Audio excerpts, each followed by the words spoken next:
Sa sobrang saya, napaiyak po si ate. Dahil nga po, may kasabihan na si Yorme Isko Moreno, lahat ng pangako niya noong sa eleksyon ay tutuparin niya at mas higit pa. Ayan po, nakatanggap po si ate ng malaki-laking cash assistance mula po dyan sa kaagapay, no? Na pinangunahan ni Yorme Isko Moreno at ni Vice Mayor Che Atienza. Grabe naman talaga, napaiyak pa nga si ate sa sobrang saya. Talagang most significant effects ang lahat po ginagawa ni Yorme Isko Moreno dyan sa City of Maynila na kinatutuwa ng mga batang Maynila. Dahil nga po, 24/7 po magtatrabaho ang ating Yorme Isko Moreno. Wala po siyang ibang intensyon kundi yung mapanatag, mabigay ang lahat ng pangailangan ng mga Manileños. Ayan po, keep it up Yorme Isko Moreno, pagpatuloy mo lang yan dahil sa panahong kailangan mo na sila ay babalik din yan at magbabayad din yan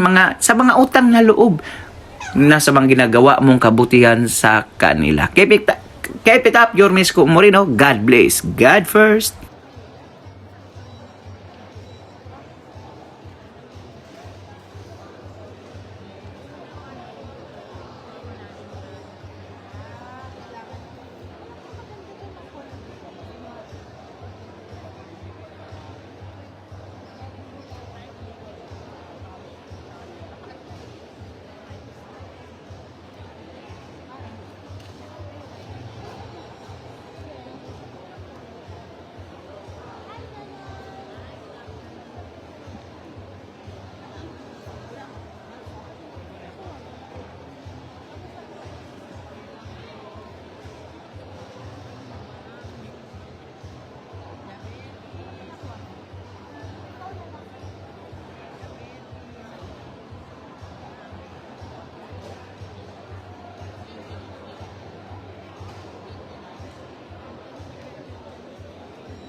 Yo, yo!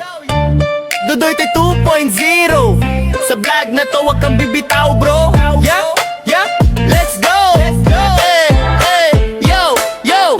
Dudoy palaging andito. Balitang totoo, walang plastikan dito. Sa politika o simpleng usapan, hatid ay raw vlog, diretsong katotohanan. Dudoy 2.0 hey!